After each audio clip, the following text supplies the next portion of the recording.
जादुई सोने के कंगन की कहानी। जादू सोने की कंगन की कहानी सालों पहले की बात है। काशी नगर में रामदास नाम का एक मोची रहता था। वह काफ़ी नेकदिल इंसान था, हर किसी की मदद के लिए हरदम तैयार। उसके पास कोई भी मदद मांगने के लिए आए तो उसे उदास होकर नहीं लौटना पड़ता था। एक दिन मोची रामदास रोज की तरह अपना मोची का सामान लेकर अपनी दुकान में बैठा हुआ था। उसके पास एक ब्राह्मण आया और अपना जूता सिलने के लिए दिया। जूता सिलते हुए रामदास ने ब्राह्मण से पूछा, आप कहाँ से आए हैं? ब्राह्मण देव ने जवाब दिया, मैं कावेरी तट से यहाँ गंगा माँ के दर्शन करने और नहाने आया हूँ। एकदम से मोची रामदास ने पूछा, क्यों, आज कावेरी नदी में पानी खत्म हो गया है क्या? ब्राह्मण ये बात सुनकर हैरान हो गया। उसने रामदास से कहा, तुम गंगा तट पर रहते हो और ऐसी बात कर रहे हो, क्या तुम्हें गंगा माँ का महत्व नहीं पता? क्या तुम कभी वहाँ स्नान और दर्शन के लिए नहीं गए? रामदास ने जवाब दिया, ना मुझे महत्व पता है, ना मैंने कभी वहाँ स्नान किया है। रामदास आगे कुछ बोलता कि उससे पहले ही ब्राह्मण देव ने कहना शुरू कर दिया, गंगा तट पर रहकर ना गंगा की शक्ति का पता है और ना कुछ और, तभी तो तुम्हारे भाग फूटे हुए हैं। उसके बाद ब्राह्मण ने रामदास को गंगा माँ की महिमा सुनाई।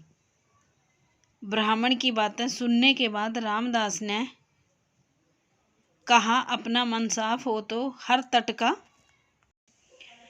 इतना कहने के बाद रामदास ने जल्दी से जूता सिला और ब्राह्मण से कहा, आपका जूता ठीक हो गया है।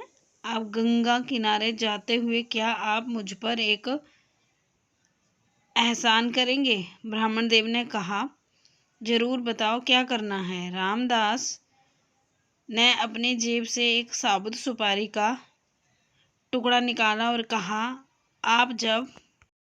ब्राह्मण देव ने रामदास के हाथ से वह सुपारी ली और गंगा के किनारे जाने लगा। वहां स्नान करने के बाद ब्राह्मण देव ने हाथ में सुपारी लेकर गंगा माँ को पुकारते हुए कहा, माँ, ये रामदास ने आपके लिए भेजा है, इसे स्वीकार कीजिए।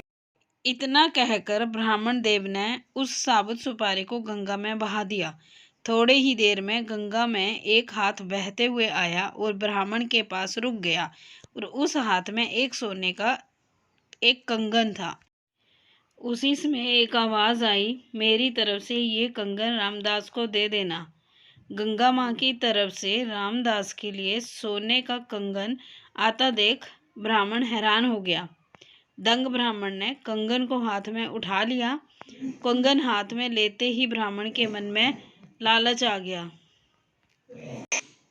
उसने सोचा कि ये कंगन रामदास को नहीं दूंगा। आखिर रामदास को पता ही कैसे चलेगा कि माँ गंगा ने उसे कंगन देने के लिए कहा है।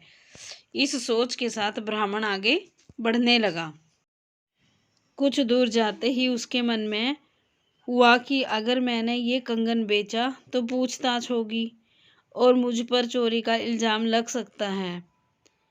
मैं सीधे ये कंगन राजा को देता हूँ, वो खुश हो जाएंगे और इनाम भी देंगे। इसी सोच के साथ ब्राह्मण सीधे राजमहल पहुंचा। वहां पहुंचते ही राजा को प्रणाम करके उस ब्राह्मण ने उन्हें कंगन भेंट कर दी। उस कंगन की चमक से राजा और वहां मौजूद दूसरे लोग दंग रह गए। राजा ने कहा, ब्राह्मण देव, ये कंगन देखकर तो लग रहा है कि मानो ये स्वर्गलोक का है। राजा ने ये कंगन अपनी पत्नी को दे दिया। पत्नी ने जैसे ही कंगन पहना में खुश हो गई। तभी राजा ने ब्राह्मण से कहा, ये एक कंगन है, मुझे इसका दूसरा जोड़ा भी चाहिए। रानी दोनों हाथों में ये कंगन पहनेगी, तभी उनकी शोभा और बढ़ेगी। ये सुनते ही ब्राह्मण के पसीने छूट गए। राजा ने तुरंत पूछा, क्या हुआ, आप परेशान क्यों हो गए? ये कंगन चोरी का तो नहीं है ना? तुरंत ब्राह्मण ने जवाब दिया, नहीं नहीं राजा साहब, ये चोरी का नहीं है।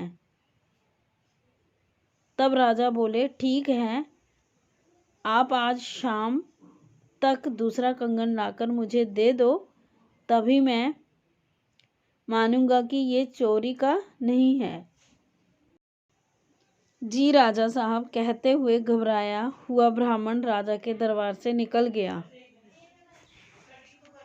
राजा ने अपने कुछ सिपाही ब्राह्मण के पीछे लगा दिए ताकि उन्हें कंगन का सच पता चल सके। राजा महल से निकालकर ब्राह्मण सीधा रामदास के पास गया। उसने गंगा माँ द्वारा दिए गए कंगन, उसके मन के लालच और राजा की फरमाइश सबके बारे में रामदास को बता दिया। उसके बाद रामदास से पूछने लगा कि दूसरा कंगन कैसे हासिल होगा। रामदास ने ब्राह्मण की सारी बातें सुनने के बाद अपनी दोनों आंखें बंद कर ली। उसके बाद रामदास ने हाथ जोड़कर गंगा माँ से ब्राह्मण को बचाने की विनती की। 1 मिनट के बाद रामदास ने अपने सामने रखी हुई बाल्टी में हाथ डाला और उससे वैसे ही कंगन निकाल लिया। ब्राह्मण ये देखकर हैरान हो गया। उसका पीछा कर रहे राजा के सिपाही भी ये चमत्कार देखकर दंग हो गए। ये सब देखकर वो सीधे राजा के पास पहुंच गए और उन्हें सारी बातें बता दी। इधर ब्राह्मण भी रामदास को धन्यवाद कहकर कंगन लेकर राजमहल निकल गया। वहां पहुंचते ही ब्राह्मण ने राजा को कंगन दे दिया। राजा ने उससे कुछ नहीं पूछा और चुपचाप कंगन ले लिया।